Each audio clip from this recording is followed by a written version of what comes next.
Good morning. Senate Appropriations Subcommittee on Labor, Health and Human Services, Education and Related Agencies will come to order. Today we are having a hearing on the Biden administration's fiscal year 2022 budget request for the Centers for Disease Control and Prevention. It's our first subcommittee hearing this Congress and our first hearing on the CDC's annual funding request since 2014. Senator Blunt and I look forward to continuing to work with you and our colleagues on both sides of the aisle to build on the progress we have made previously and help families in Washington State, Missouri, and across the country. And I intend to follow the example you set when it came to chairing hearings, Senator Blunt, making sure that every member has an opportunity to ask a question. Senator Blunt and I will each have an opening statement, and then I will introduce our witnesses, Director Walensky and Principal Deputy Director Schuchat. And after the witnesses' testimony, senators will each have 5 minutes for a round of questions. Before we begin, I do want to walk through the COVID-19 safety protocols in place. We're all very grateful to our clerks and everyone who's worked hard to get this set up and help everyone stay safe and healthy. Given the new guidance from the Centers for Disease Control and Prevention and the Office of the Attending Physician, I'll be working with Senator Blunt, committee members, and staff going forward to follow the new guidance. For today, we will be conducting this hearing following similar COVID protocols to what we've used in the past. Committee members are seated at least 6 feet apart. Some senators are participating by video conference, and while we are unable to have the hearing fully open to the public or media for in-person attendance, live video is available on our committee website, and if you are in need of accommodations, including closed captioning, you can reach out to the committee or the Office of Congressional Accessibility Services. I always say a budget is a reflection of your values and your priorities, and I think Americans can breathe a sigh of relief knowing this budget shows they have a president who values science and public health. COVID-19 has offered a stark reminder of why we must make and maintain robust investments in public health. Experts at CDC have been on the front lines of this crisis from day one and every day since. We've seen firsthand how critical it is CDC be equipped to effectively collect and analyze data in real time, communicate science-based public health guidance, help communities across the country get tests and vaccines and clear, reliable information to people, and address inequities that undermine the health of people of color, people with disabilities, rural communities, and others. That is why I've pushed for more funding for public health throughout this crisis. The tens of billions of dollars we've provided through 6 COVID bills so far are supporting invaluable public health work at every level so we can finally end this pandemic. It has helped update and modernize data systems needed to track infections, variants, tests, vaccines, and inequities among demographic groups. It has helped fight misinformation and promote simple protective measures that have saved countless lives, like wearing masks and social distancing. It has helped expand our testing efforts, get vaccines into arms, and build partnerships with trusted voices in hard-to-reach communities. And I was pleased to hear the Biden administration announce last week it was investing over $7 billion from the American Rescue Plan through CDC to create tens of thousands of jobs in public health at the state and local level to fight COVID-19 and to help transition some of those workers to permanent careers as public health professionals. With new cases and deaths both down over 80% from their winter peaks, nearly 3 in 5 Americans vaccinated with their first dose, and over a third of Americans fully vaccinated, we can see the light at the end of the tunnel. But even as we get closer to ending this crisis, we know we are not there yet, and we cannot afford to come up short. That's why after years of underinvestment in CDC and attempted cuts to CDC by President Trump, this budget request is such a breath of fresh air. President Biden's request of $8.7 billion would increase CDC's budget authority by nearly a quarter. I've been pushing for more public health funding for years now, and I'm excited to say this would be the largest budget authority increase for CDC in nearly 2 decades. These investments will help us finish strong when it comes to this pandemic, prepare for the next one, and make progress on other public health challenges. Investments in CDC, as well as requested increases for the Substance Abuse and Mental Health Services Administration, will help address the record number of drug overdose deaths and the spike in mental health issues we have seen as a result of this pandemic. COVID-19 has also put a painful spotlight on how racism, sexism, ableism, and bigotry hurt so many people in this country. CDC's recent announcement of a 2-year plan to invest more than $2 billion to work on COVID-19 related health disparities was an important step towards addressing this reality. And the administration's request to dramatically increase the social determinants of health program Congress established at CDC last year from $3 million to $153 million will help make sure our response to health inequities is truly comprehensive. Because there are so many challenges we need to tackle head on. For example, Black, American Indian, and Alaska Native women are 2 to 3 times more likely to die from pregnancy-related causes than white women. And our overall maternal mortality rate is the worst in the developed country. So I'm glad the administration budget request includes $200 million to reduce maternal mortality nationwide and address disparities, an increase of $140 million. It also invests in other public health threats that have gone too long with too little attention. It doubles funding for gun violence prevention research and establishes a new $100 million community-based violence intervention program between CDC and the Department of Justice, and it increases funding for CDC's climate and health program by $100 million. Of course, the challenges we face are bigger than any one budget. Before this pandemic hit, only half of Americans were served by a comprehensive public health system.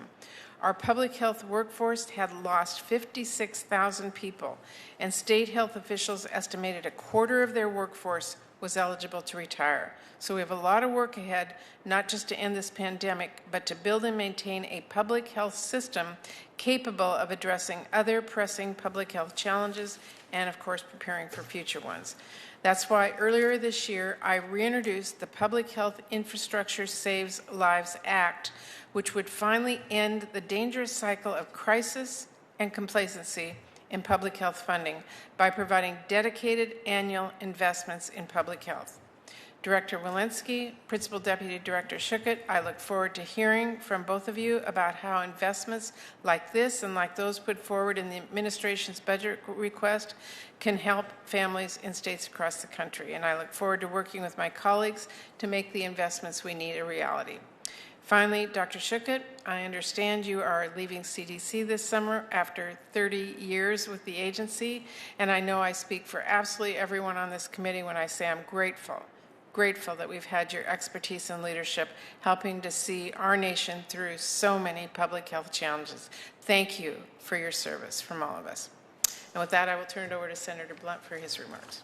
Well, thank you, Chair Murray. This is your first hearing as the Labor, Health, and Human Services Chair.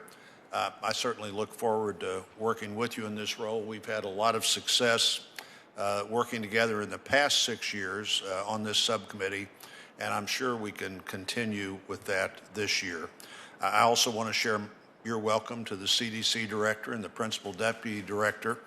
Dr. Schuchat, thanks for your service to our country and your incredible time at CDC. As I mentioned to you earlier as we were visiting, I'm sure there's not a single person who knows as much about CDC as you do, and there may never be a person who knows as much as you do after a 33-year career there and that long list of things that we've worked together on in the last several years, but a list that goes beyond that. So Dr. Wolinski, Dr. Schuchat, this is really an important opportunity for us to hear about the CDC's budget proposal and understand more about CDC's priorities for this year.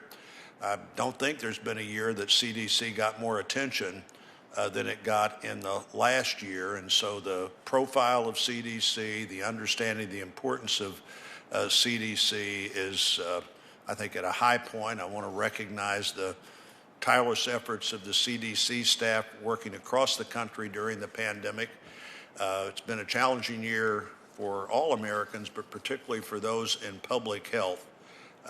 Dr. Wolinski, I look forward to hearing your testimony today on the administration's fiscal year 2022 budget.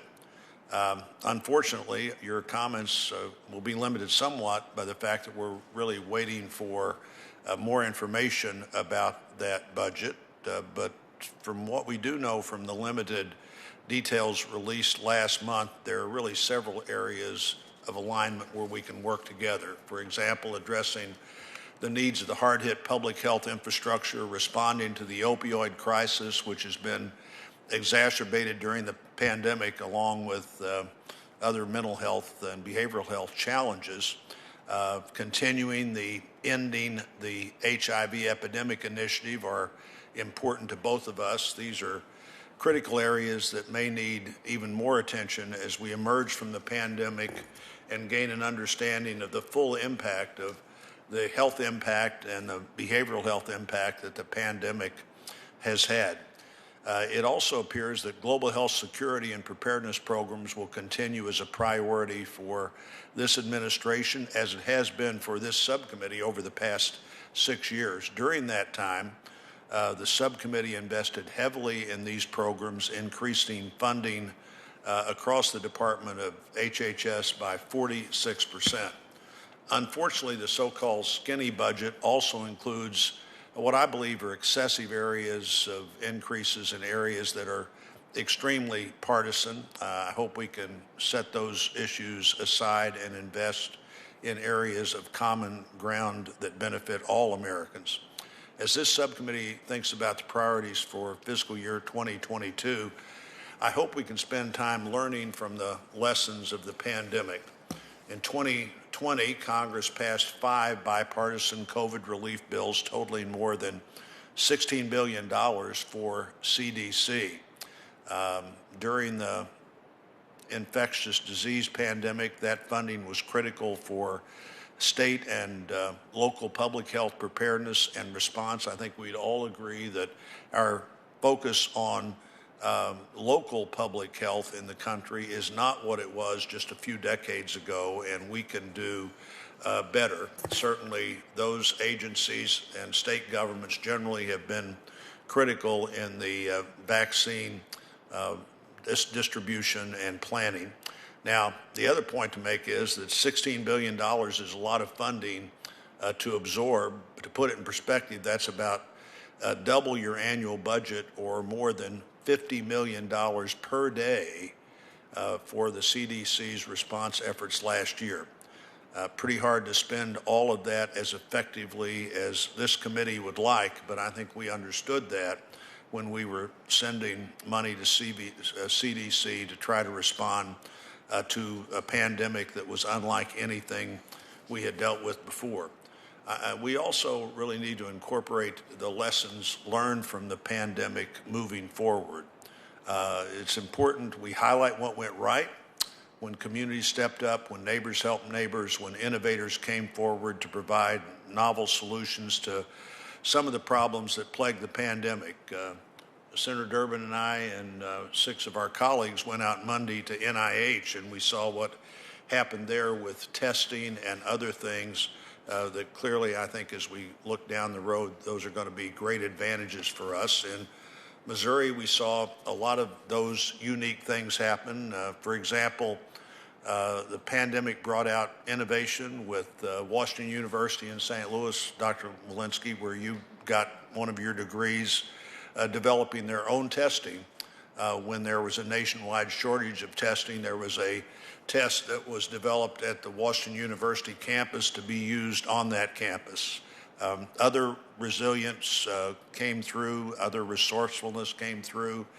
Throughout Missouri, independent and rural pharmacists would drive 200 miles, some of them, to be sure they had the vaccine that would be available at their location the very next day. Literally going the extra mile. The University of Missouri developed a cutting-edge technology to track COVID variants through wastewater epidemiology.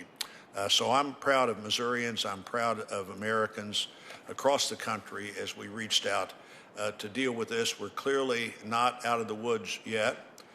We need to continue to understand and learn from the mistakes we made to figure out where we fell short or missed the mark. Also to understand, frankly, that there were lots of things we know now that we didn't know then. Looking back at decisions where you don't have the same information or anything like it that we did now is a challenge. We need to figure out what we learned from that, how we could have found out more earlier. I expect the budget to do just that. I want to work with Senator Murray and others on this committee to do that. But under your leadership, Dr. Walensky, I hope the agency will make the difficult decisions necessary to make great strides toward the enormous opportunity that I think public health has at this moment for the rest of this century. So thank you for being with us today. Chair, again, let me say I look forward to your leadership and the things that we can do together, and I really appreciate where we are now compared to where we were 6 years ago, and I think our partnership was an important part of that. Thank you, Senator Blunt. And yes, I do look forward to working with you on this, as we always have, so I appreciate it. I want to welcome both of our witnesses again. Thank you for being here. Dr. Rochelle Walensky is the Director of the Centers for Disease Control and Prevention and the Administrator of the Agency for Toxic Substances and Disease Registry. Dr. Ann Schuchat is the Principal Deputy Director of CDC and has twice served as Acting Director of the agency. Welcome to you both. Dr. Wolinski, we'll begin with you for your opening.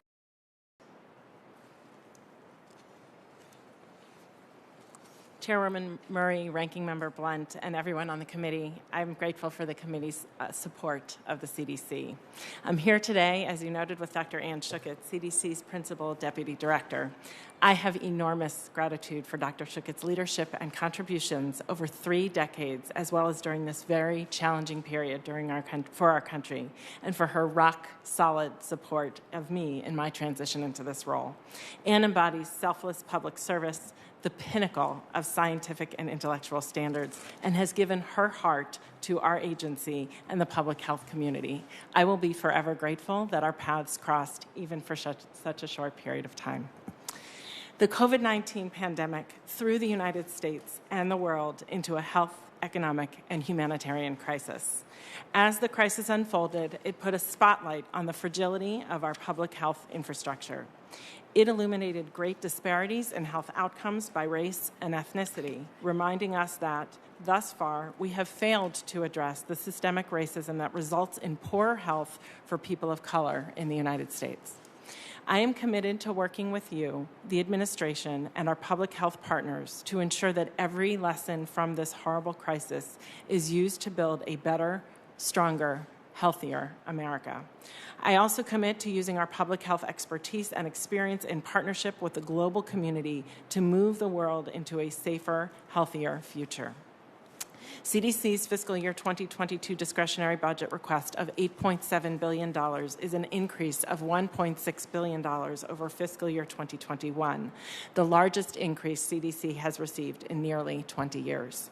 The increases focus on 4 critical areas: building public health infrastructure, reducing health disparities, using public health approaches to reduce violence, and defeating diseases and epidemics. These increases build on the investments made in the COVID-19 supplements and are an important first step in addressing deficits in the public health infrastructure. COVID-19 not only exposed the vulnerabilities within the United States public health infrastructure, but also how underlying chronic conditions and lack of access to health care put too many Americans at great risk. Across the globe, we see billions of people without access to vaccines and medical care, which means that SARS-CoV-2, its variants, and other infectious disease threats will continue to threaten us all. Experts had warned for years that a pandemic of this scale was coming, and we must expect additional diseases to emerge. We need to ask ourselves, are we ready? We must have a strong infrastructure that can identify and detect outbreaks at their source and can take quick action before diseases take hold. Over the last 12 years, the United States has faced 4 significant emerging infectious disease threats: the H1N1 influenza pandemic, Ebola, Zika, and COVID-19. We also confronted a drug overdose epidemic, with nearly 500,000 people dying from an opioid-related overdose between 1999 and 2019. This increase continued into 2020 and appeared to accelerate during the COVID-19 pandemic. These experiences show that public health emergencies are here to stay. Each of those threats demanded a rapid and unique response, but none resulted in a sustained public health improvement.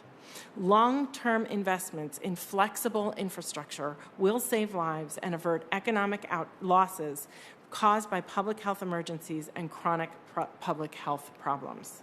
The fiscal year 2022 request makes initial investments to continue public health data modernization, build the public health workforce, enhance global health security, and strengthen our immunization infrastructure.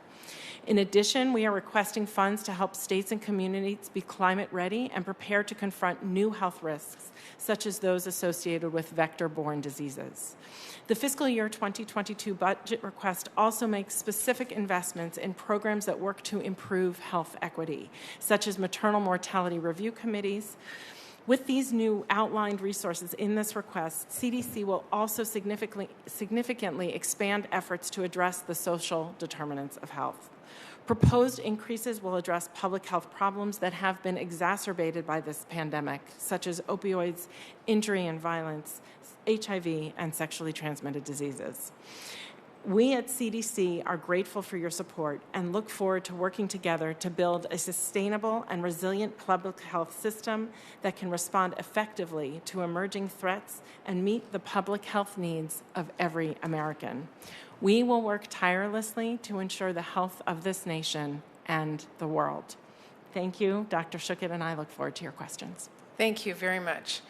We will now begin a round of 5-minute questions of our witnesses, and I do ask my colleagues to keep track of the clock, and if you can, stay within those 5 minutes.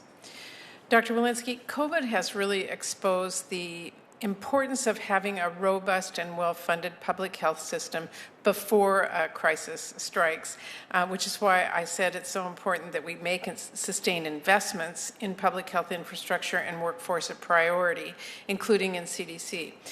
Over the last year, Congress provided more than $8 billion to support public health data modernization and expand the public health workforce through 6 COVID supplemental bills. What more needs to be done to sustain our public health infrastructure and our workforce so we don't lose these gains when the funding runs out? Thank you so much, Senator, for that question. You've highlighted that we've had challenges with our public health workforce indeed. We have 56,000, we're down 56,000 jobs just in the last decade. We need to train and upskill that workforce in addition to bolster that workforce over the years ahead. We need to keep them trained because the science continues to evolve. We need training in bioinformatics, in genomic epidemiology, and all of that needs to live in our state and localities so that they are well informed and trained over time, not just in creating the workforce, but in keeping them skilled. We need to do data modernization, as you noted, an initial investment in data modernization. When I spoke early on in my tenure to state and local health officials, I was hearing about faxes of test results by COVID and then manual data entry of those results, and that those results were not received with racial and ethnic data in them, so we had no way of tracking how we were doing in our racial and ethnic diversity across this pandemic and the distribution across this pandemic. And then we need to build our public health labs. We didn't have the capacity to do genomic sequencing in all of these labs. We've had to scale that up. And there's many more in the infrastructure, in the machinery, in the technology that we need to put and deploy, not just at CDC, so we're ready at CDC for this, but also in our public health and localities. So I'm curious, if we had had all that in place before this pandemic, how would have things been different? I think they would have been extraordinarily different. We would have had contact tracers on the ground ready to go. We would have been able to identify cases quickly. We would have been able to see single outbreaks and clusters that we might have been able to pin down, contact trace, and not have expand. I think we wouldn't have seen the racial discrepancy in what happened with this pandemic. Because we would have known prior and made more of a focus. Exactly. We would have been able to find it. I think the testing, the inability of our public health systems to be able to conduct these tests in massive scale up didn't allow us to find the disease where it was. Certainly, we hadn't done genomic sequencing until January. We didn't know anything about the variants that were circulating here. There are innumerable ways that this could have gone better if we had had a more robust public health infrastructure across all of those domains. Thank you. That's a lot to think about. We should all remember. We have now seen a lot of encouraging progress against COVID over the last several months, and as more people get vaccinated and case counts and hospitalization deaths are falling, Dr. Walensky, speak to us about where we are in this fight, how the funds Congress has provided have helped, and what we need to focus on next to bring this crisis to an end. Today, I'm cautiously optimistic. We have, in the last several weeks, seen a stark downward trend in cases. The last 2 days, we've had case rates that have been less than 20,000 per day. Our case rates now are around 30,000 per day on average for the last 7 days. Death rates we haven't seen at around 500 a day, still too high, but the lowest we've seen since this pandemic began. We have over 86% of Americans over the age of 65 who've received their first dose of vaccine. And just today, we have now 60% of Americans over the age of 18 having received their first dose of vaccine. I think that we've had extraordinary progress, and we've needed the resources to get here. So what do we need to focus on next?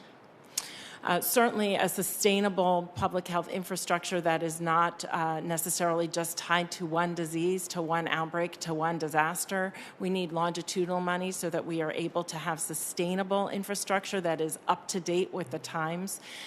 We need to focus on our racial and ethnic minority groups. They were previously under-vaccinated. We've made a huge amount of strides just in the last 2 weeks in getting those groups vaccinated. But we need to get into the communities. We need to have a public health infrastructure that looks like the communities that they serve and that serves those communities. Should we be worried about the variants? I think we would be remiss to say that we are out of the woods. This pandemic, this virus has sent us too many curveballs to say that we too early to declare victory. Certainly with virus circulating in other parts of the world, that is in high degree that gives the opportunity for more variants to emerge. So I still, it's among the things that keeps me up at night. But right now, the variants that we see here, and we're doing a lot of sequencing now, demonstrates that our current vaccines are working. Okay, thank you very much. Senator Blunt. Thank you, Chair. Let's talk about the guidance that came out last week on masks and for people who've been fully vaccinated.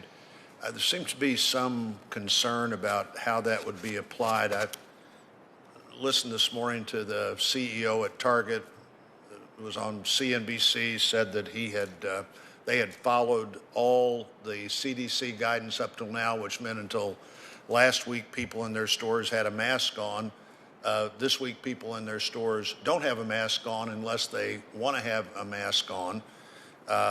In the Capitol, the attending physician, who has been the person we look to, put out guidance last week that said on Capitol grounds you wouldn't need to wear a mask if you were vaccinated, but the speaker decided that she was going to keep the mask mandate in place for the House until everyone was vaccinated. What are you seeing there, and what kind of further direction have you been able to give to CDC?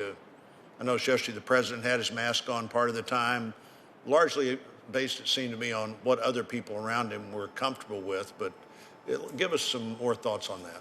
Thank you, Senator, for that question. I think the first thing that we should do is celebrate where we are in this pandemic, that we can even be having this conversation, that cases are now down to 19,000 a day reported this morning. As those cases are coming down, people are longing to understand what this means next. How do we open up again? How do we take our masks off? With those cases coming down, and now the fact that every American who wants a vaccine has access to one. If you haven't texted, go get Vax 438-829. You can find vaccine wherever you are in the country. Five pharmacies will show up so you can get vaccine. So we now have cases coming down and access to vaccines for everyone who wants one. Just in the last 2 weeks, we had scientific data emerge in 3 important areas. One, that the vaccines are working in the public the way they worked in the clinical trials. That doesn't always happen, but it happened here, and we had one of the largest studies published on Friday in the MMWR. 2, that the vaccines are working against the variants we have here circulating in the United States. There have been data, neutralizing data, that demonstrates against B117, against B1351, our vaccines are working. And 3, something that wasn't studied in the clinical trials, is if you were to get infection and vaccinated, could you give it to somebody else? Were you silently able to spread it? Those data were not covered in the clinical trials, but now data have emerged again that have demonstrated that even if you were to get infected during post-vaccination, that you can't give it to anyone else. So that scientific data was enough for us to move forward. People had said we'd move too slow. People have said we've moved too fast. We moved at the speed that the science gave us. Well, I think that's right. I do think on the last topic, if we not evaluating whether we could have made that decision quicker, but I do think that decision that you don't have to wear a mask once you've been fully vaccinated will encourage people to get vaccinated. I think the fact that that's out there is good. I hope we got it out there as quick as you were comfortable having it out there. On your comments about racial health disparities, which, of course, I'm not for racial health disparities and more than happy to look at that. What about the other obvious health disparities like low-income health disparities regardless of race, or rural health disparities? Are we just going to focus on racial health disparities and leave those others behind, or why were those the disparities you mentioned in your report, in your comments? We've seen a lot of data on racial health disparities in this pandemic, but Senator, you're absolutely right. 20% of Americans live in rural areas. As we talk about social determinants of health, this is not just racial, on racial lines. This is urban and rural. We just yesterday had an MMWR come out that demonstrated that rural Americans were getting vaccinated around 39%, while non-rural counties were at 46%. So our intent and our values are going to be to have public health reach all areas, all Americans. I'm glad to hear that. My last question here before I run out of time would be on drug overdose deaths. You know, we saw this committee worked really hard on this topic for about 4 straight years, and we felt we were making some real progress, and I think we were. They were going down every year, but in 2020, the highest number to date of drug overdose deaths. Just comment briefly on that before my time's up here. It's tragic.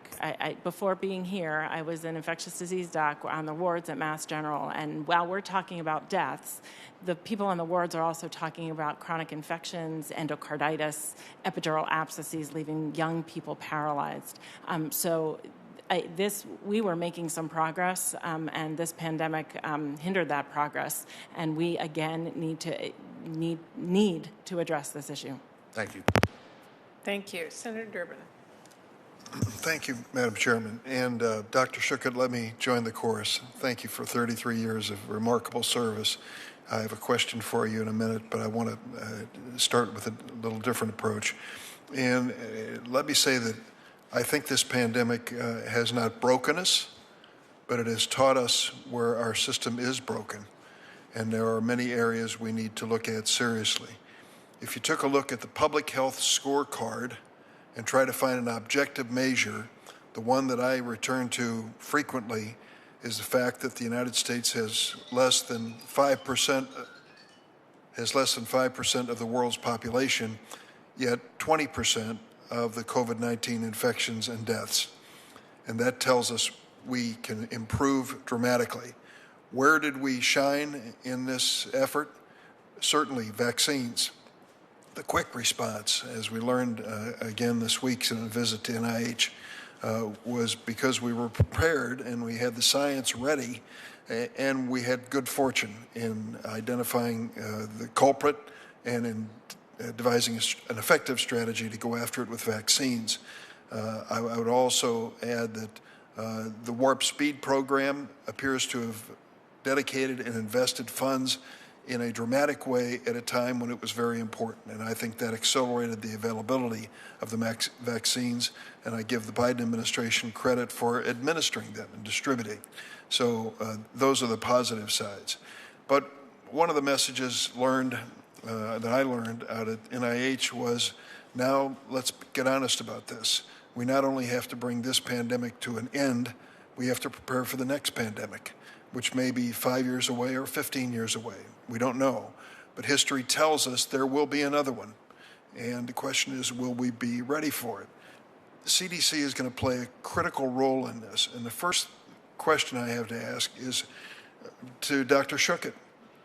After 33 years of observing this agency and its role in the American scene when it comes to public health, there's a fear that it has been politicized in the last 4 years or maybe even before, and that now public health issues are so political. When the division on whether to get a vaccine or a vaccination or not seems to break out on party lines and political lines, we've reached a new stage. What is your thinking, and having observed and worked with the CDC all these years, about this politicization, if that's the word, of public health? Thank you so much for your comments and your question. The viruses don't vote, and the pandemic has really told us that everyone is vulnerable, everyone in America, everyone around the world. And CDC is a science-based agency, and we lead from science. We're data-driven, and we work together with state and local partners who reflect the values of their communities. So I think that focusing on the science and the service mission of the agency is what we need to do. Have you noticed any recent change in terms of the political image of CDC, which tries to be apolitical? You know, this pandemic has been so difficult for, for the nation, I think for all of us in public health and certainly for our colleagues around the world. The messaging has really been difficult, very conflicting messages that left Americans confused. And so I think we're committed to clear, honest communication of what we know and what we don't know and what we recommend people do. So I do think the messaging environment this past pandemic has been really tough. I would agree with that. Dr. Wolinski, I'm worried about gun violence. I believe it is a public health issue because I represent the state of Illinois and the city of Chicago. And we have the equivalent of a mass shooting every weekend in Chicago. It is a disaster in terms of its impact on the lives of many people and the life of the city. You have a proposal to make a $100 million investment through the CDC in community-based violence intervention, working with neighborhood organizations and hospitals to deliver services. I commend to you a program which we've started in Chicago called the HEAL Initiative. I'll send you some information on it. But I'd like for you to say a few words about what you anticipate that $100 million is going to be used for. Thank you, Senator. Our intent here is to look for areas in high violence cities where we can accumulate data, we can get accurate information, where we have actionable interventions to prevent all areas of violence, community violence, domestic violence, suicide, to increase public health using those resources in areas that have been highly impacted. We want actionable interventions for prevention. Thank you. Madam Chair, I would just say in closing, you're in a unique position being on the Authorizing and Appropriating Committee. But one element I hope we don't overlook, and I know you feel sensitive to this as I do, is the need in schools to have access to counselors, mental health counselors, and maybe traditional school nurses, so that any public health effort, which should focus first on our children, has the wherewithal to do that effectively. I find that we have allowed that to lapse in many areas of my state. Thank you, Senator Durbin. Senator Hyde-Smith. Thank you, Chairwoman Murray and Ranking Member Blunt, for having this hearing, and I certainly appreciate the speakers that are here today. And Dr. Wolinski, I appreciate being able to visit with you last week to discuss your work as director of the CDC and the prevention. I thought we had a very good conversation. Certainly admire the work that you've done. And Dr. Schuchat, I certainly admire the work that you have done over the past many years. I'll be brief with my questions, but one thing that I'm really concerned about is rural health care. I had the opportunity this past Saturday morning to visit with David Reddy. He's a pharmacist in a town in Mississippi, Monticello, Mississippi, that has less than 1,500 people, and the concerns that he has about them being able to get their medicines, the reimbursements they get, because they're such a small, they don't buy in bulk. So those are things that I'm sure that we will be having other conversations about. But the COVID-19 pandemic was highlighted numerous aspects, obviously, of our healthcare system that needs improvements. One of them that we all recognize is the disparities America's living in rural health areas, facing our rural health areas. But addressing health infrastructure in rural areas is a serious concern, and as I said, one of my top priorities. And while the CDC has undertaken efforts to address that, there's no entity within the CDC tasked specifically with this work, and that's concerning to me. I believe establishing a new Office of Rural Health within the Center of Disease Control would be an important way to support rural communities through the end of this pandemic, and to prepare for any other future public health crisis that we could be faced with. And, I just envision this office to be empowered to look across CDC programs to ensure the work of the agency is properly addressing the health needs of the 57 million Americans who live in rural communities. Director Walensky, how strongly do you support establishing an official Office of Rural Health within the CDC, and how can we work together to get this done if you see that the way that I see this? Thank you, Senator. As you noted, we have 20% of Americans, 57 million Americans living in rural areas. Part of the deep need for investment in a public health infrastructure is to develop a workforce that looks like the community, that is from these communities, that knows how to access and reach these communities, which is exactly one of the challenges that has occurred during this pandemic, and one of the reasons we had differential distribution of vaccines between rural and non-rural communities. We also know that there are other ways outside of COVID that we learned from COVID, such as telehealth. We had a previous MMWR that demonstrated, ironically, that telehealth was not reaching rural communities. And that is, in fact, one of the areas that we should be using telehealth, in fact. So why was it not reaching the rural communities? CDC is investigating this just by virtue of the fact that they've had several MMWRs in the last 2 weeks examining these issues. So as part of the public health infrastructure, as the disease agnostic infrastructure that works on labs, that works on workforce, that works on data, we are invested in urban communities as well as rural communities. And I think a lot of that is broadband issues as well that we have to get addressed. But I understand the CDC has a highly categorical manner for providing funding to state health departments, with most funding tightly tied to specific diseases or specific purposes. And I'm concerned that restricting CDC money to specify activities prevents states from being able to address issues that vary from state to state, because all of them are different, and it makes it difficult to respond efficiently to emergent challenges like COVID-19.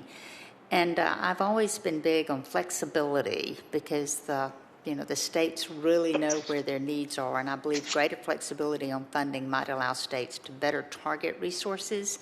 So I just wanted to mention that to you, of the flexibility there, that we sure saw that our hands were tied in some cases on during COVID. So I just wanted to address that with you.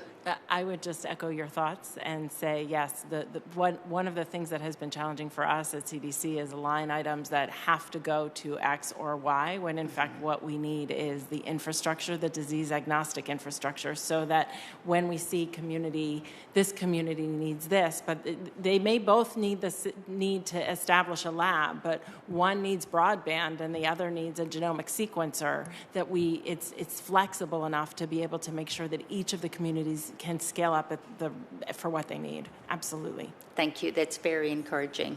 Thank you. Senator Reid.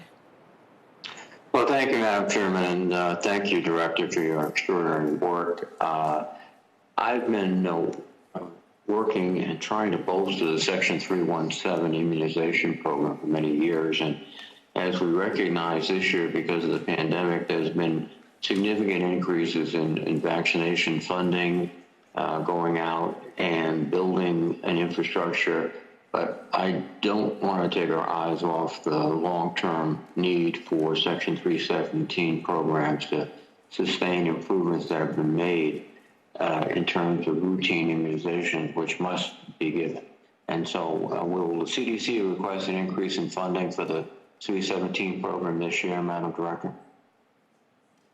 I'm going to let Dr. Ann Schuchat take that question. I want to thank you for your longtime support for the immunization needs of the nation and the incredible progress we've been able to make, particularly among children. COVID, the pandemic, has really highlighted that we are not where we needed to be with adults, and that was part of the slow start that we had in terms of getting, having the scale up of vaccination. So there is a lot more work to do to catch up for the vaccines that weren't given during the pandemic in children, and to strengthen our infrastructure for adults going forward. And so that work is part of the priorities for the agency. Thank you very much.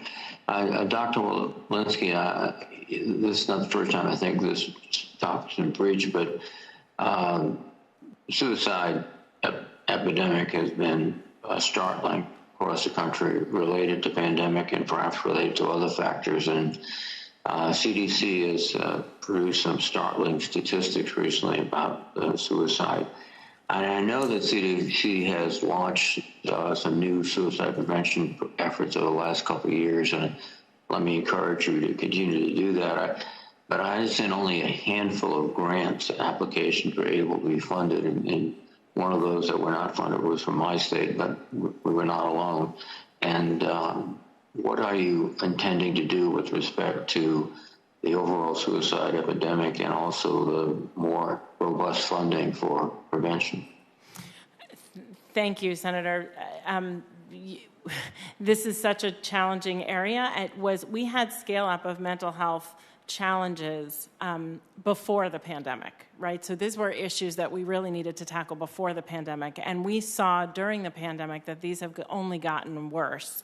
Among our youth, among our middle-aged, we've seen challenges even since the pandemic began. So part of our resources that we're requesting is to scale up these efforts. Again, we need surveillance data. We need to understand how much this is a challenge, how many people are presenting to the emergency room. We need toolkits to deliver to states, to physicians' organizations, so that they are empowered as to how to prevent it. And then we need actionable implementation that we can do for prevention in the areas of mental health.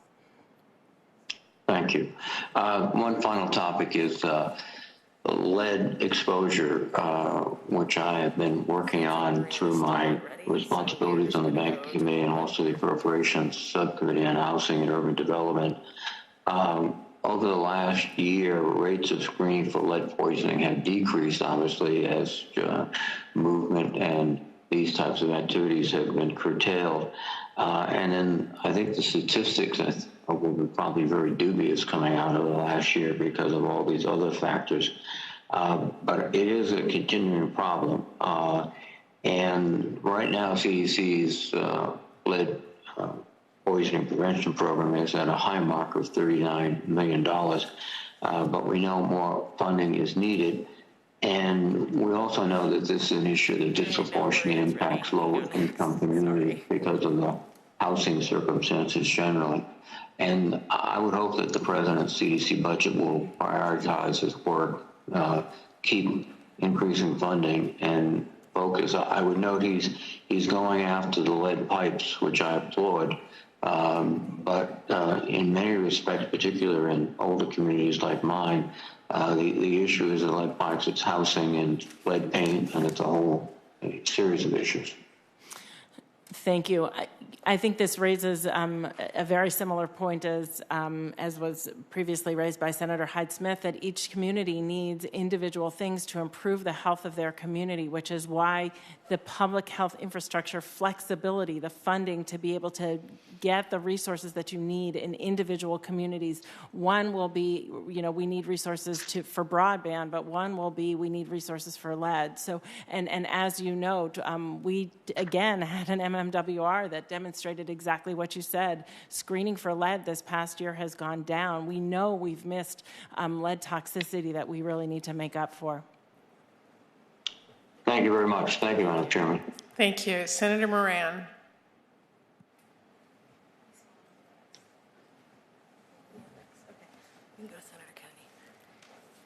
Senator Kennedy.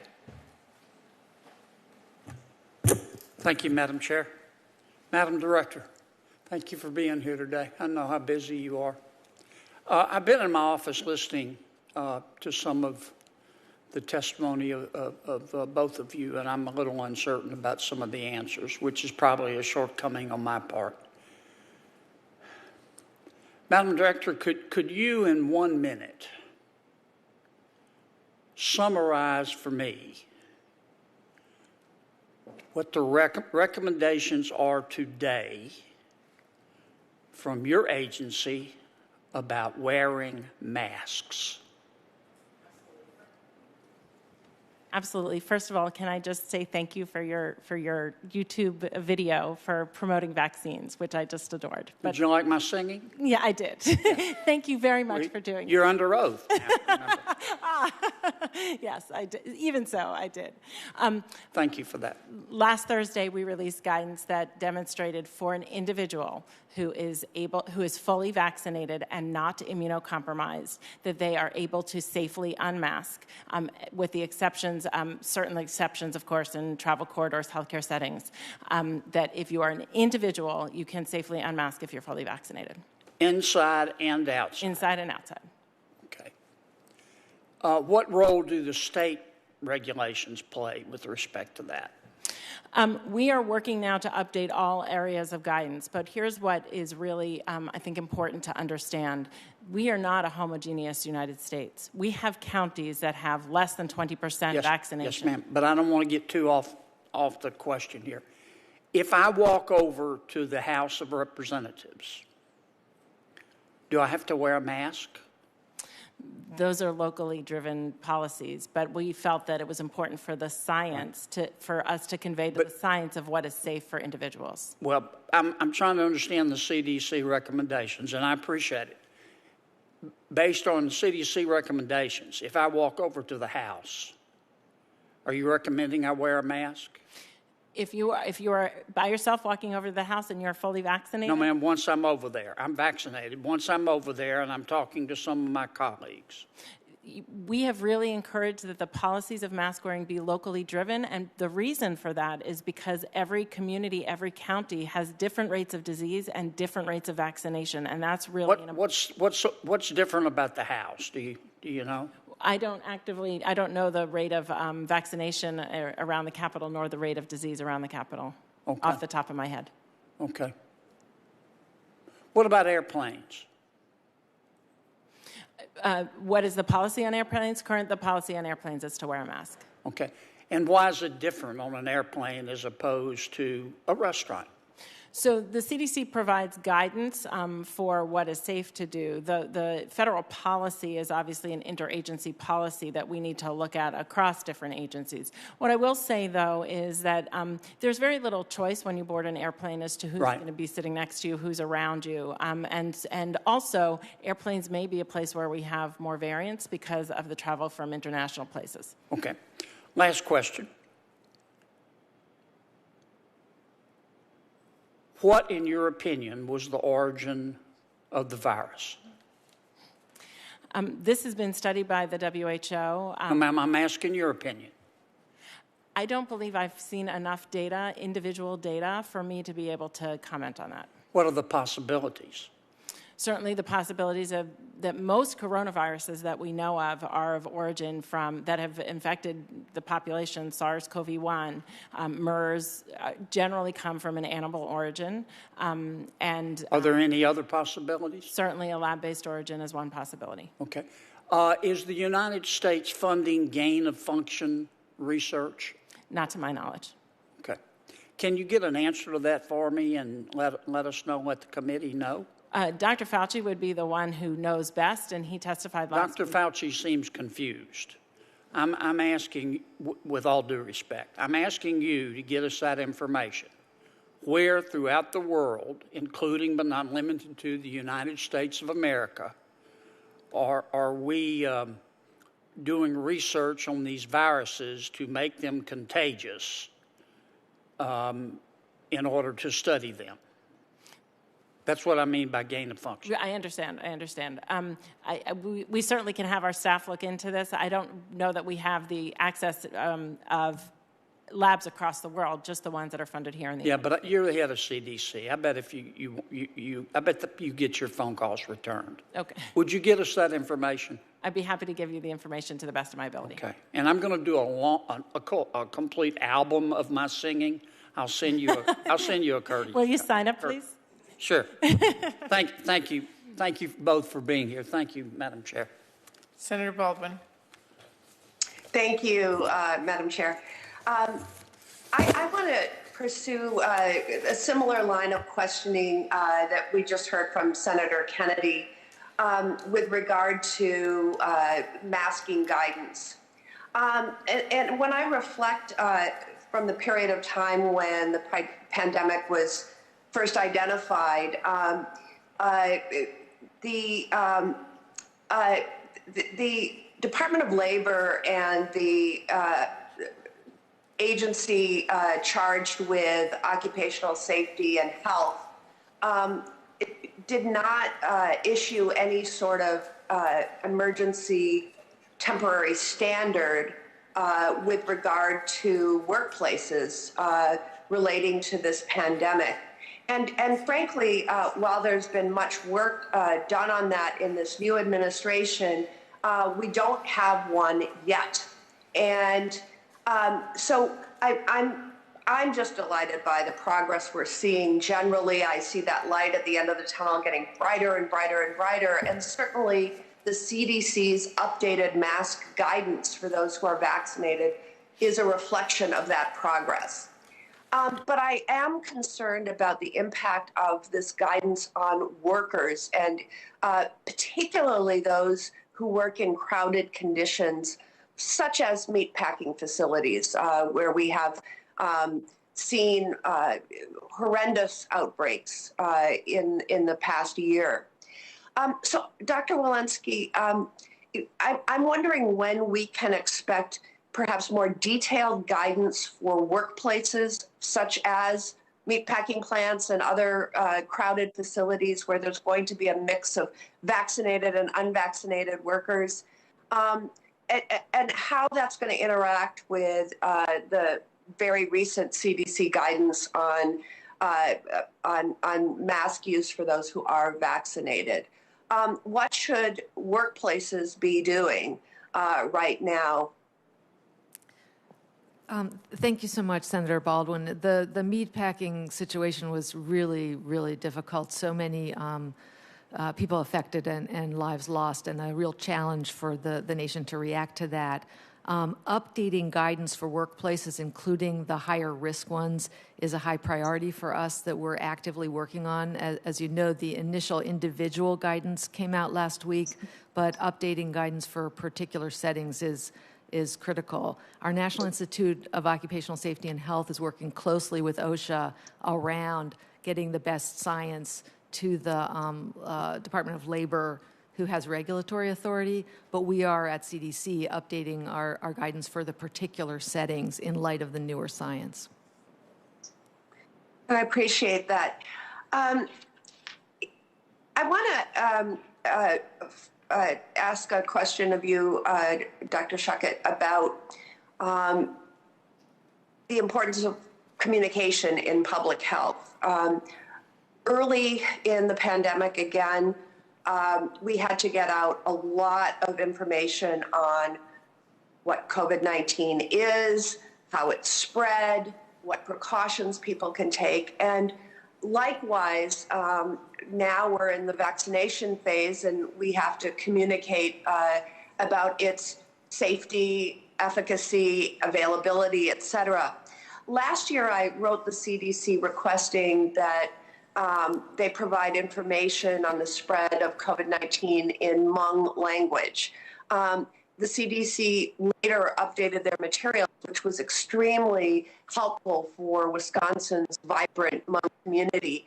But we also need to make sure that we are doing exactly the same to make information on the COVID-19 vaccine accessible and available for all communities. So Dr. Schuchat, how is the CDC using what it learned from sharing information about the spread of COVID-19 to communicate the importance of getting vaccinated to those who have limited English proficiency? And will the CDC be making information on the COVID-19 vaccine and how to get vaccinated available in more languages? Yeah, thank you so much for that set of questions. I think that communication has never been more important nor more difficult than the past year, and reaching people with limited English proficiency has been really important.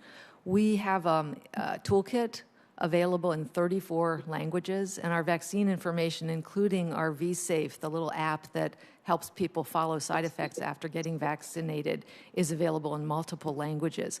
But it's not just what we say, it's how we say it and who says it. And so one of our strategies is working through trusted messengers and partners of the community, from the community, who work with groups day in and day out. And so part of our strategy is funding of jurisdictions for them to have community-based groups really get that message out in ways that are accessible.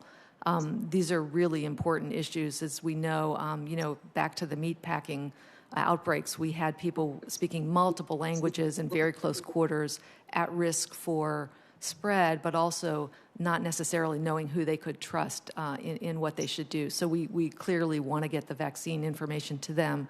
Another thing I would mention is the partnership that CDC and the administration has had with HRSA around the federally qualified health programs, because they have, the federally qualified health centers have a real concentration of patients served with limited English proficiency, and both through mobile clinics for vaccination and through community vaccination sites, they've been able to reach those groups.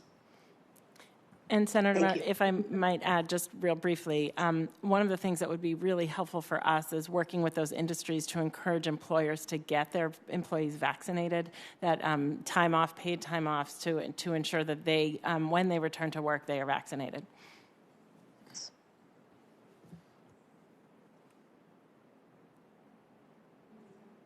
Thank you, Senator. Senator Braun. Thank you, Madam Chair. Dr. Walensky, I'm glad that the recent ruling was made that if you're vaccinated, you don't need to wear a mask. I think it was getting very confusing for not only getting more people vaccinated, because they were saying, well, why should I get vaccinated if I still have to wear a mask? So thank you for that. But I do have a question. I know that on March 29th, the president was criticizing some governors about removing mask mandates, and of course that now has changed, and I think the reason is what I've just said. But what about, since the science now and the guidance is clear, what about local mayors and governors that aren't following the science, when that has kind of been ballyhooed as the thing to do? I believed in that from the get-go as well. Especially when the tools were very uncertain, the distancing and all that stuff made sense. I thought you were silly not to abide by it. What about now for the places that are, I think there's a liberation feeling out there, and thank goodness for the warp speed and getting the vaccines in the arms. Is this unnecessary for governors and mayors across the country to still keep a mask mandate in place? Thank you for that question, Senator. We released guidance on Thursday that said for individuals, if you are vaccinated, fully vaccinated, you can take off your mask with several exceptions. One of the things I think that's really key in this is to recognize that we're not a homogeneous country, that there are some areas, that some counties that still have less than 20% of people vaccinated. There are some counties that still have greater than 100 per 100,000 cases in a 7-day period of time. And so I actually think as I look at the map, a very heterogeneous map of how we're doing with cases, how we're doing with vaccinations.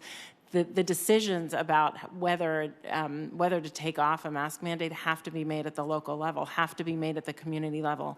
There are still some communities who are suffering. We know African Americans lost 2.9 years of life compared to white Americans losing 0.8 years of life. We need to make sure that, and they are probably the communities that got access to vaccines last. We're working on that. We've had extraordinary improvements in our access to, in our racial and ethnic minorities having access to vaccines. But I do think that these need to be made at the local and community level for exactly that reason. Do you think it'll be confusing, though, even for those places that have lagged in getting their citizens vaccinated, to see that there's not that incentive in place, even in the places that have been slower to do it, that would be an encouragement if they see people without a mask and they say, well, they're vaccinated, I want to get one?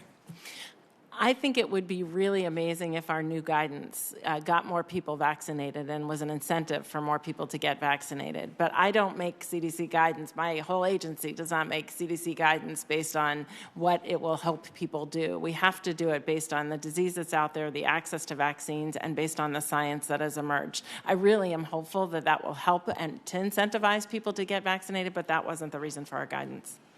Okay, another subject. Since we're kind of at least ebbing into a situation that looks like here in the U.S., other countries, some places it's still running rampant like India, when do we turn the focus?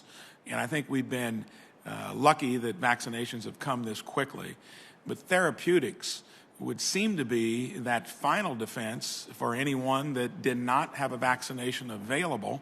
And now for the few cases that could still slip through the cracks to where it's impacted with so much data, such a small portion of the population disproportionately and horrifically, elderly, predisposed with other conditions, when do we start turning our attention to helping them once they get it? Because we're going to still have cases, depending on variants, how strong they are, to where the emphasis goes to therapeutics and not vaccinations, especially for places where the vaccine is generally working, but you still want to have tools to help those that get it.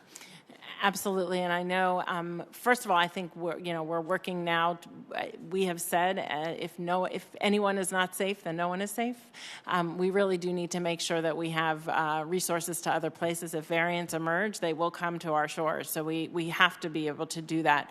I also know that NIH has invested in making sure that we have therapeutics. One of the first things that we had when I was rounding on the wards last May was remdesivir, and that was the first sign of an antiviral. We don't have anything really that we can give quickly over the by prescription to outpatients. Right now, we're relying on monoclonal antibodies. They're hard, they're clumsy, they take a lot of resources, they're expensive, and so I do believe that we need, in this next phase, after we get the majority of Americans vaccinated, we do need to turn to antivirals that are able to be easily administered in an outpatient setting.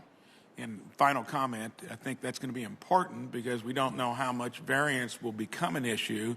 And at some point when we've generally tamped it down, I think it's incumbent on us to put focus on how to help those that end up getting it, especially that are so predisposed with bad outcomes. Thank you. Thank you. Thank you. Senator Manchin.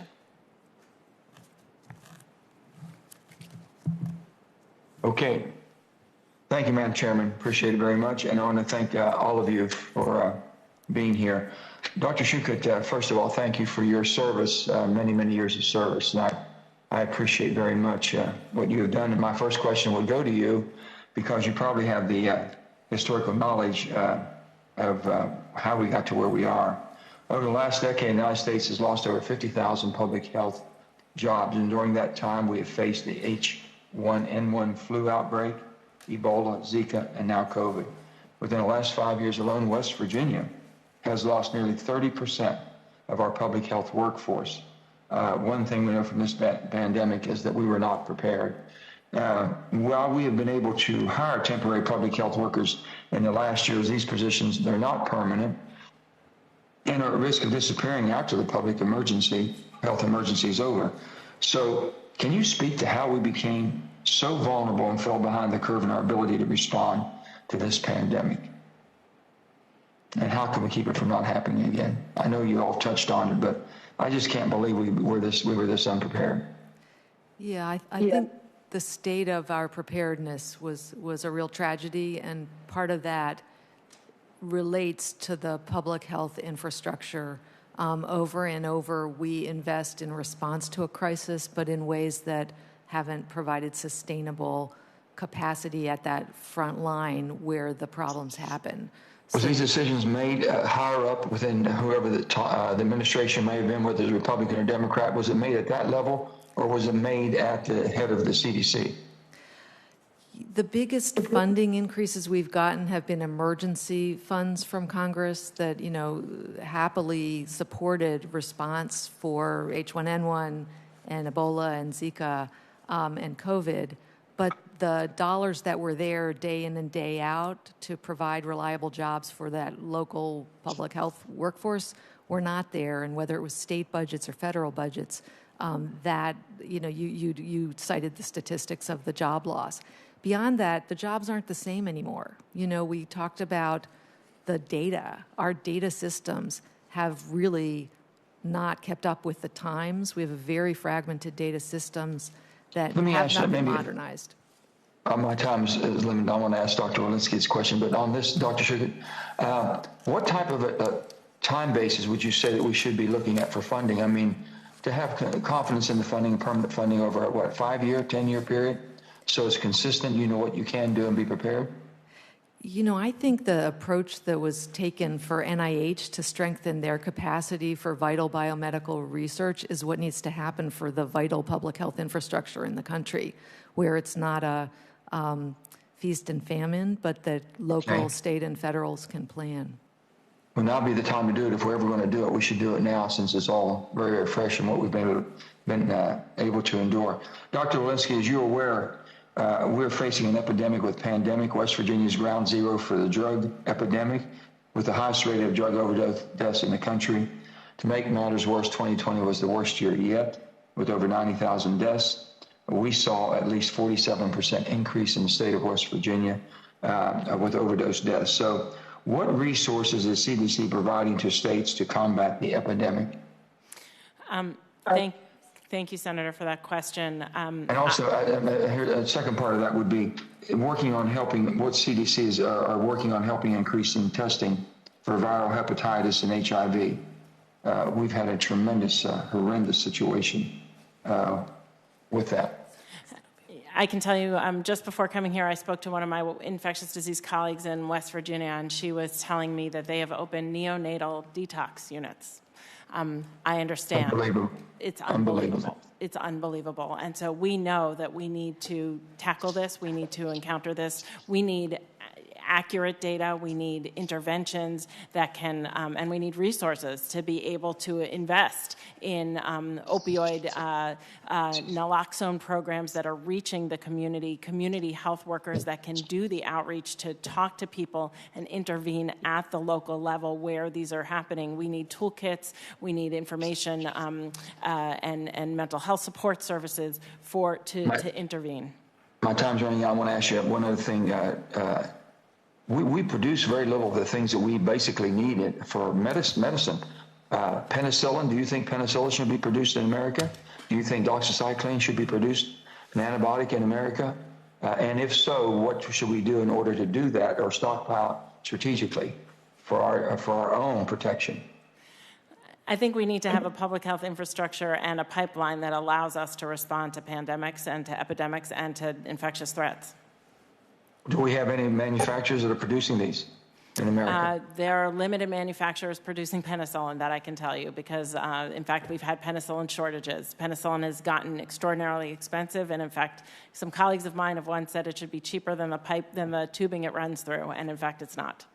Should the CDC basically, I mean, your recommendation would be for production, we should be producing these in America. We just, we need to have something from a professional like yourself to get back to producing things in America, not depending on foreign supply chains.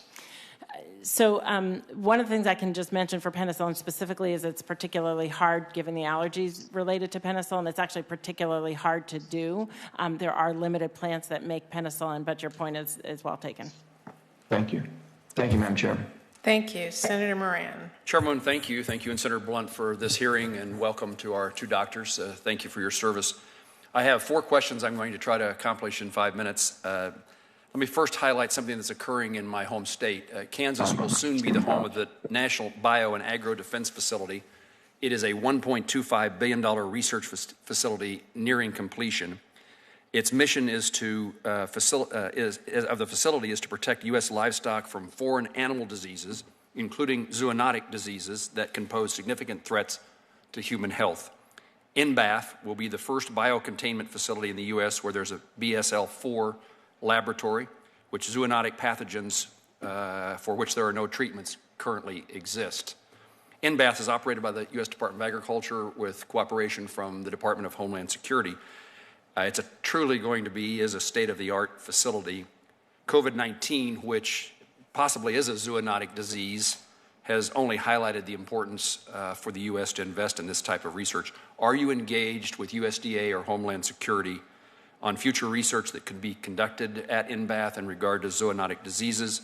What kind of research at NBAF would be able to provide you with benefits in your mission of protecting a human life? Let me just say that what we call One Health, the idea of human and animal health and the environment, has been a critical issue for preparedness and response. We've seen so many terrible diseases emerge from animals, and we haven't been sufficiently ready for them. Whether we're dealing with the genetic sequencing of the strains and whether the animal strains have adapted better to humans, or research into containment interventions, it's really important. And so a principle of collaboration between Health and Human Services and the Department of Agriculture and Department of Homeland Security is very important.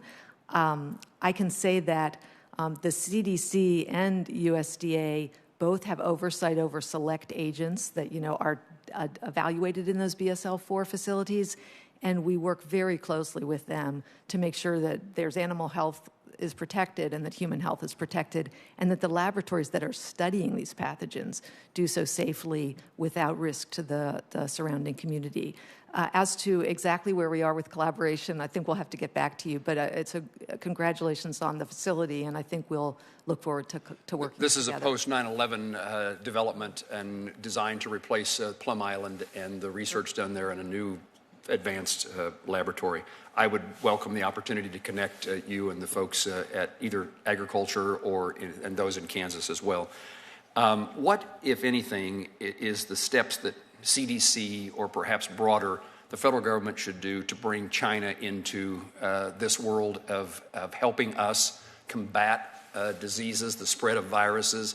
Is there any opportunity for us to get better information, and any way that we can insist, encourage, or demand that China behave differently than what they did after the arrival of the evidence of this disease in China? I think that we are all a global community at this point, and that when there's a threat anywhere, there's a threat everywhere. And so when it comes to our health, when it comes to science, it is helpful to have these connections. We have an office, a regional office in China, where we exchange scientific information. So I think around the global community, it's important that we convey scientific information. What's your evaluation of what cooperation occurred between China and the United States in regard to COVID-19, and has anything changed to increase or decrease that cooperation now? The WHO has done a study, has numerous interactions to evaluate this. My understanding is that there's another phase of that study underway, and I think that that's really critically important because, quite honestly, and in my review of that study, and many have spent many hours reviewing the studies, there was not a lot of transparency in line-level data that is that we're able to use to interpret. Dr. Wolinski, there's probably a longer answer than that, and maybe we can have that when you and I have a chance to have a conversation. A couple of things in the 30 seconds I have left. I would highlight, you and I have had this conversation, Dr. Frieden encouraged me in regard to the Global Health Security Program, and I've tried to be an advocate for that program in this Appropriations Subcommittee with some success.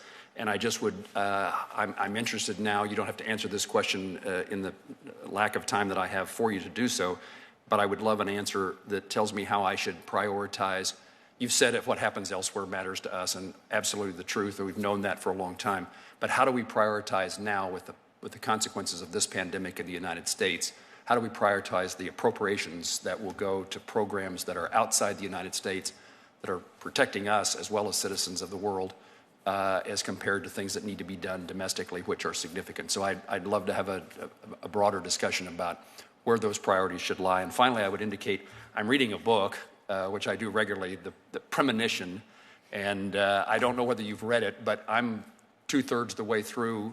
It's not terribly derogatory, but not terribly complimentary of the CDC, and I'd welcome any suggestions that you have of what the takeaway should be for CDC, or if it's a book that is worthy of learning something from.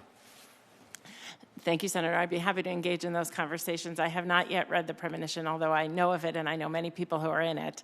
And what I will say is there are many lessons that we can learn, some things that we have to do better at the CDC, and some things that we have to do better as a country in investing in multi-year public health infrastructure. I think among the comments in them I'm familiar with was one of the issues that I heard firsthand, lab receiving results by fax and, people working in data entry to do that. That is not a public health infrastructure of the future. It's not a way to respond to a pandemic.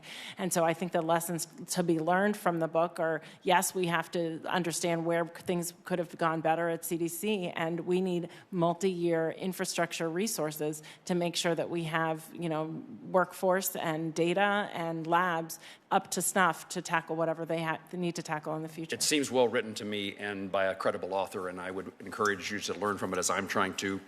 Madam Chairman, the last comment I'd make is one of the things my takeaway is the failure for CDC to authorize testing early on in circumstances in which it appears to me testing should have been occurring. Thank you. Senator Shaheen. Thank you, Madam Chairman, and thank you, Dr. Wolinski and Dr. Schuchat, for your service to the country and for being here this morning.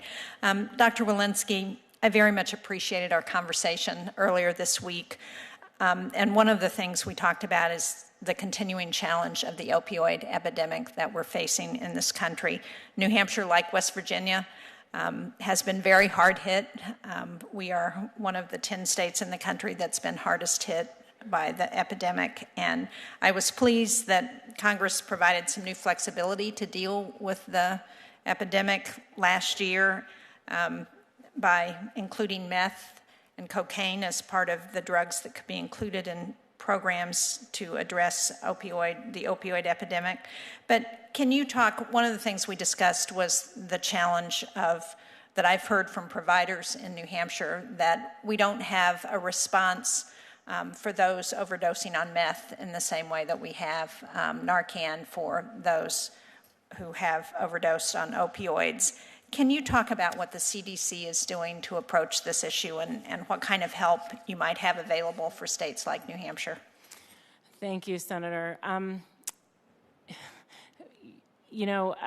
I'm thinking back to sort of 6 months ago and what we needed to do when we knew that one of our patients had relapsed and how we get them into care. And it was our community health workers that knew where to find them. They knew where they were getting their drugs, and they knew where to find them and to say, somebody cares for you, and brought them back. And that, I think, is what we need in our public health infrastructure. We need the community workers who live in the community, who are from the community, to make those interventions to find the people. And that's really among the things that I think this public health infrastructure is going to be able to do. Certainly, we don't have something like naloxone for meth overdose, and that is unfortunate right now, and we need to address that. And then, quite honestly, we have statistics of the overdoses and the lethal overdoses. They're terrible, and yet we also have statistics of all these hospitalizations that are happening among young people that I was taking care of just 6 months ago. 30-year-olds getting their second valve replacement. So this is something that we have to tackle, and it's not just that we have to tackle it with Narcan in a given community. We have to tackle it community by community because they're all different kinds of communities, and we need the workers to be able to do so. Well, thank you. I know this is not a CDC issue, but I hope that you will weigh in if you have the opportunity with the administration on the importance of the set-aside funding for states like New Hampshire that have been hardest hit, because that's allowed us to set up a real statewide response to the epidemic. I want to go on to Pfas, which is an emerging contaminant until we get the EPA to designate it as something else, but it's one that we've seen very directly in New Hampshire, and especially appreciate the response from the Agency for Toxic Substances and Disease Registry, which has been so helpful in undertaking a comprehensive health study. And in New Hampshire, Portsmouth and Pease, former Air Force Base, have been one of the sites designated. But one of the things we learned is that too many of our members of the medical community don't have any idea about PFAS. They don't know what it is. They don't know how to respond to it. They don't know whether testing is appropriate or not. And I worked with Chairman Murray and Ranking Member Blunt last year to fund a grant program to help educate our physicians. And I'm very interested in how that unfolds and the work that the CDC might be doing to help and ATSDR to educate our medical community. So I don't know if either of you can speak to that on the update on where that effort stands. This has been such a complex and challenging area, and I really appreciate the leadership that you've shown and the support you've given, and also the advocacy for us to learn what we need to learn so that people who've been exposed and the clinicians that they see know what to do. To get a result and then not know what it means and what you're supposed to do about it is challenging. So we really are incredibly grateful for the resources that are letting us begin to pave the way to get those answers. I don't have specifics on the results of studies yet, but I know it's a very high priority for ATSDR and the leadership here. And do you have, at one point in the last year, there was a suggestion that there was a connection between exposure to PFAS and severity of COVID-19. Do we have any more information about that? You know, I know that question came up and that we were looking into it. I don't believe we have a final, but we can get back to you if we do. That'd be great, thank you. If you could just let me know either way what we know about that, I'd appreciate it. Thank you, Madam Chair. Senator Capito.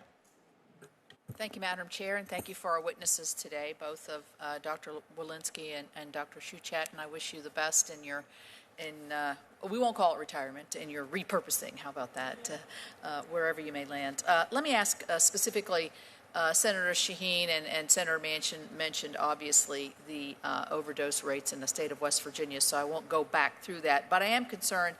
Dr. Wolinski, I know you have a focus on ending the HIV epidemic. I know this is in your academic career as well. You mentioned it in the President's budget. West Virginia received a grant in the Integrated Viral Health, or Hepatitis, surveillance, targeted funds to help us address certain areas, hotspots, I guess you would call them. But we are not an ending HIV epidemic focused jurisdiction, nor any of our counties. And in your testimony, you state that increased funding in the budget is for 4 key strategies in the focus areas, but not to increase the amount of focus areas. So my question is, I think we need to be a focus area because we have some of the highest incidents. And how do you expand that footprint, or how can you help me with that?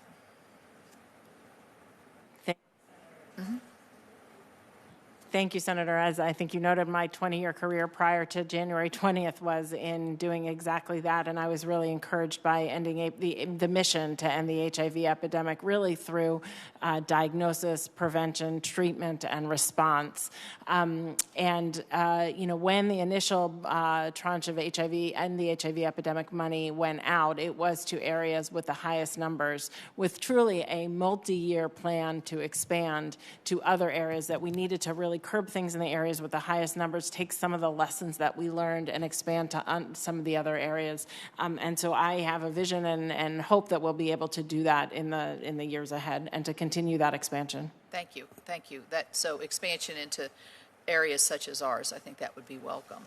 I would make note that in the initial disbursement of the vaccine, our state of West Virginia did an incredible job working with our public health infrastructure. But I think one of the lessons that we learned, and that I hope this becomes part of a manual to address future issues, is public health infrastructure can't do this by themselves.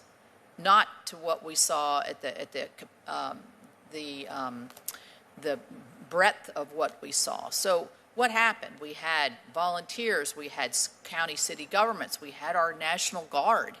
And so I would encourage you, while I think increasing our public health infrastructure is absolutely essential, I think growing those partnerships could be even more essential because there's a roadmap there to success. And so I just put that on your radar screen as you're looking to expand. One thing I'd like to ask, and Senator Blunt and I were in the Oval Office when the announcement was made with the President that we were going to lift the mask mandate, and I cannot tell you how joyful we all were as we ripped our masks off and had a great meeting after that.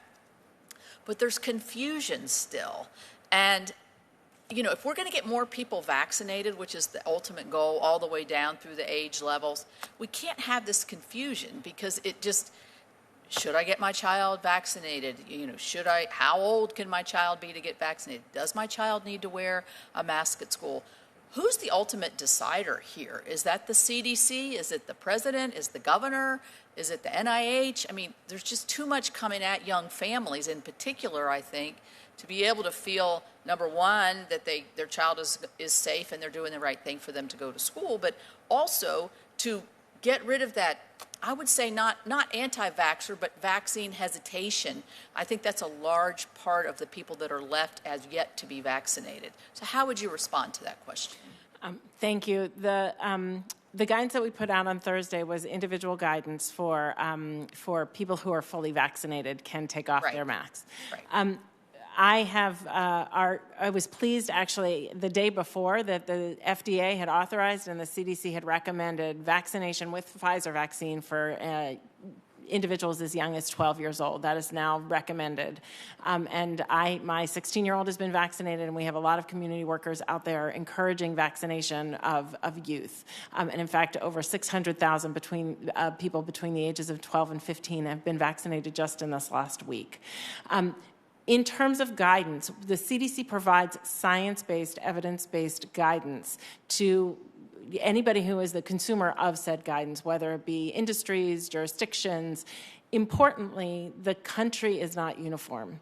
And so I think you really do need to interpret our guidance in the context of what is happening in your community. And that's really important in the context of a transmissible agent. Why is that important? Because the virus is going to be an opportunist. If you have a county that has low vaccination rates and high rates of disease, that county may interpret our guidance differently than a county that has high vaccination rates and low incidence of disease. So we really do have to do this at the local level because, in fact, the virus will, where there's less vaccination, the virus will emerge. So what do you say to the under 12 population, elementary school, the parents of those children who have low vaccination rates, is probably close to nothing. They have low incident of infection, and all the studies that show the younger generation is not as affected as older and even more senior. What do you tell them? Listen to your governor, listen to your school board? So what we would say is vaccines are coming for youth. We are hopeful to have, they're doing dose de-escalation studies now down to 9 years old, soon thereafter down to 6, soon thereafter down to 3, and then down to 6 months. So we are working towards getting a vaccine that will be available for all people. So when would that? Some of it depends on how much disease is out there in the community, so we can't exactly predict. But we're hoping to have more available in late fall and by the end of the year through these dose de-escalation studies. And then, of course, I think the guidance that we have had for schools has actually demonstrated that even in the absence of vaccinations, schools can be a very safe place, given the guidance that we have. We've recommended that schools not change anything for this school year because it will be hard for our youth to get fully vaccinated before the end of this school year. We'll be updating that soon, and then given that guidance, there'll be policies at the local and jurisdictional levels. Well, I still think, I know you probably would agree that it is a bit confusing to folks all around the country who have children in school. I would just be as clear and concise and definitive when this science comes forward and more vaccinations come forward, because I think it really is, it's really difficult, I think, for parents to decide how to do the right thing. Thank you. Thank you. That ends our first round of questions, and I will start a second round for any senators who wish to ask additional questions. And Dr. Walensky, I will begin with you. The pandemic's deadly impact on communities of color show we do have a long way to go to address systemic racism and health inequities. Black and Latino populations are receiving vaccinations at disproportionately low rates, even as some of our recent polls suggest both groups are more likely than white people to say they want to get vaccinated. And according to the CDC website, data on race and ethnicity is available for just over half of vaccinated people. How is CDC working to improve vaccination access and collect more data on these demographic issues that we need to see in front of us? Thank you very much for that question, because we are working hard. We have placed our community vaccination centers, our mass vaccination centers, in areas that have high social vulnerability index. They're doing an extraordinarily good job in getting our minority communities. Our federal retail pharmacy programs were selected initially in collaboration with the state to see how we could get vaccine to the most vulnerable communities, to Black and brown communities. And just this last 2 weeks, federal retail pharmacy programs, 47% of the vaccines that they delivered were to minority communities. And then our federally qualified healthcare centers, in collaboration with HRSA, we've been delivering to people who are migrant workers, to people in rural communities, and people who have less access.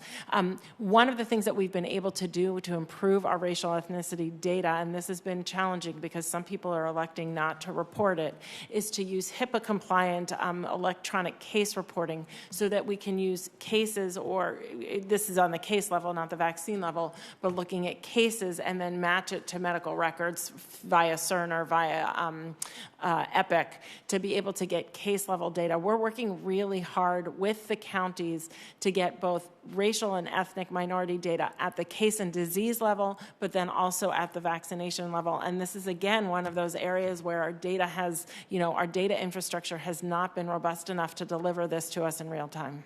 Are you seeing any political ideology play into this decision to get vaccinated? This is a personal choice. I think once we start saying this group wants vaccine, this group doesn't, then we start telling the wrong message. When I was taking care of patients with HIV, and I was told a new patient I had to deliver a new diagnosis, they always said to me, you deliver the diagnosis and then you pause and you see what that means to them.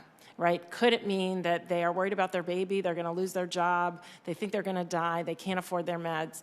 I think vaccine hesitancy is exactly this. What is it about the vaccine that is making you hesitant? Is it that you're scared you have to take the day off of work to get it? Is it that you saw a friend get it and they had a reaction? Is it that, wow, how did the science come so fast? And so this is not about politics. This is about understanding where individuals are, meeting them where they are, and understanding what it is that making them hesitant. Okay, thank you. Dr. Schuchat, recent research on the impact COVID-19 infection has on pregnant women is really alarming. One study last month showed pregnant women with COVID-19 are 22 times more likely to die compared to women who are not pregnant who track the virus. What is the latest vaccine guidance for pregnant women? Yeah, thanks so much for that issue. COVID complicates pregnancy, so women who are pregnant and get COVID have worse experiences with the infection than do non-pregnant women. More time in the intensive care unit, more risk of severe outcomes, including those rare deaths. COVID also complicates pregnancy by increasing the risk of prematurity and leading to other types of complications. While, as you know, clinical trials rarely enroll pregnant women, we are fortunate that there's been intense effort to get data about women who do get vaccinated while pregnant to understand what happens so that other women can learn from that. Based on what we know right now, we recommend that women be offered vaccines during pregnancy, that they're eligible to get them, and that they make a choice about it. That choice might be based on how they value that risk or that unknown, but we do have reassuring data right now about vaccines given, particularly in the third trimester, that have been followed and reported. We're continuing to follow and working closely with FDA on that, and so we'll be expecting this summer to have even more data, particularly about vaccines given earlier in pregnancy. Okay. Is there any research about pregnant or lactating women who are vaccinated, transferring antibodies to their infants? We have emerging data that antibody is transferred, and so we hope it will be like the influenza story, where getting vaccinated during pregnancy against influenza is really important because newborns and young children are very high risk for influenza complications. So good news so far, and continuing to follow that. Thank you. Senator Blunt? Thank you, Chair. The issue of the booster vaccine obviously is out there.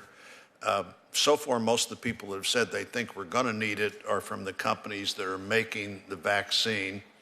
Dr. Fauci, former CDC Director Tom Frieden, others have said there's growing evidence that there's may very well be enduring protection with the vaccine we have. Now, I've been a big supporter of the warp speed effort to invest early in vaccines that weren't approved yet, which I think made a big difference in availability. I do question the BARDA decision to purchase 400 million doses of Moderna and Pfizer as a booster dose. Were you asked about whether that was the right decision to make or not? And if you weren't, should CDC be involved in a $7.9 billion decision about a booster before we know whether we need one or not? Thank you, Senator. I think the first thing to recognize, and this has been miscommunicated, so I think it's very important in the media, is that if you have received 2 doses of your Pfizer or Moderna vaccine, you are right now protected. Right. What we are looking at is whether we will need boosters over time. And I think that this is really, given how hard we were hit by this pandemic, I think it's really important to understand where we will be with that. Data suggest from SARS, not SARS-CoV-2, but from SARS, a similar coronavirus, that people have waning immunity over time. And if you looked at what happened in the SARS outbreak several years ago, you saw that people were eligible for reinfection. So there is biologic plausibility that there would be waning immunity after you were infected, and we just don't know when that will be. One of the concerns has been that if we first vaccinated our very most vulnerable, our people in nursing homes, that they may not have had as robust a response, and that they might be the first who, they would be a first who need a booster anyway because they were vaccinated first. But in fact, that they may not have had a robust response. If we spend $7.9 billion, which I guess we did decide to do on May the 2nd, do we think those vaccines last for some time? I am not under the impression those are being made right now. I think part of the issue is what do they need to look like? Are we going to boost with the exact same mRNA structure as we do now, or might we want to boost with a variant structure? And I think those are all conversations that are happening. Well, I think that's a pretty big spending decision to make based on the information we have, but we can talk about that more later. If we do go forward with booster vaccines, are you all working to see if in an adult immunization program we'd try to combine more things with that booster, a flu shot, a whatever other shot an adult might need at this point? I think it's pretty clear that we've had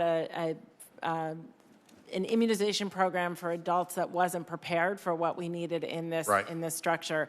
And yes, I think it would be advantageous. Currently, we don't have data as to whether you can co-administer vaccines. Those data we're looking for, and in fact, the ACIP just opined on this last week because we're so behind on childhood immunizations, 11 million behind on childhood immunizations. So those are all the data that we're looking for, because I think it would be really great to be able to leverage what we're doing for COVID for influenza as well, or vice versa. Exactly, and I hope you'll keep us posted on that as that happens. On data, that was actually where I was going next.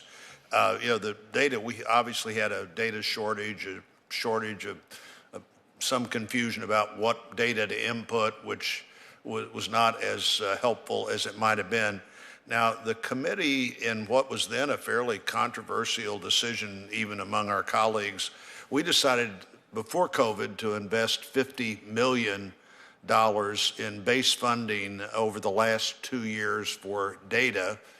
When COVID occurred, and the numbers we were suddenly looking at and dealing with, we did another $500 million. Dr. Schuchat, tell me where you think we are on better data preparation in the future, or being better ready in the future to have data and the tracking that comes with data. Where are we, and where would you think that heads CDC in the next fiscal year, for instance? This is essential. The 50 million base appropriations were vital, but you saw how behind we were. This is critical. We are so far behind, even with the increased resources. This is a long-term need. We're better, but we're not where we need to be. We've made huge progress this past year with electronic lab reporting of enormous numbers in terms of how many people were being tested and getting us daily data. But the data were not necessarily complete, and as you heard, the race ethnicity data often missing.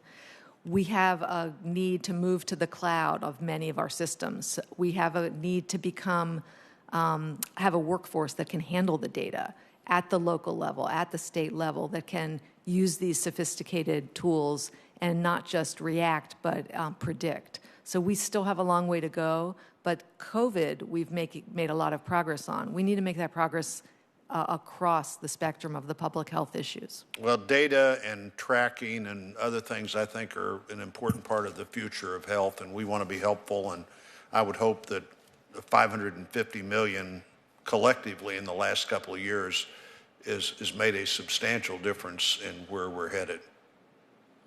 Thank you, Chair. Senator Moran? Thank you. Senator, I have one additional question for you. The CDC faced unexpected difficulties, as we all remember, during those opening phases of the pandemic, especially around testing. And delays in establishing a large-scale testing likely allowed the virus to spread undetected, as we know. One of the several factors that really hampered our efforts to contain that outbreak. Dr. Walensky, I just wanted to ask you today, what lessons has CDC learned from the experience in those first few weeks? There's been a lot of research going into what we could have done better during that period of time.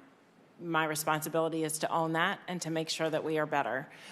Among the challenges were quality assurance, quality control programs that were not in place the way they should have been. And in fact, among the things that we're doing is to ensure that all labs, research and diagnostic labs, are fully accredited. So we are learning those lessons. Those were hard lessons to learn. I do also think that we need to recognize that among CDC's responsibilities is that when we have a new infectious pathogen, we are responsible for creating the diagnostics for that pathogen. Once we have done so, we need interagency collaboration with ASPR, with FDA, with the private sector to ensure that we can bring it to scale. We're now at this morning we did 1 million tests a day. Yesterday we're testing 1 to 2 million a day. That scale up has to be interagency. And so, yes, we have a lot of lessons that we can learn from what occurred, and we are learning them and taking resources that have been provided to us so that we can not just take a line item and improve X lab, but we can improve all of the labs and through this accreditation process, for example, but then also to be able to scale at a national level. Okay, thank you. Thank you very much. That'll end our hearing today, but I do want to thank both Director Walensky and Principal Deputy Director Schuchat for joining us. Thank you to all of our colleagues on the committee who participated as well. For any senators who wish to ask additional questions for the record will be due 1 week after the President's budget is delivered at 5 p.m. The hearing record will also remain open until then for members who wish to submit additional material for the record. The committee will next meet in Dirksen 562, Wednesday, May 26th at 10 a.m. for a hearing on the Biden administration's budget request for the National Institutes of Health. Thank you very much.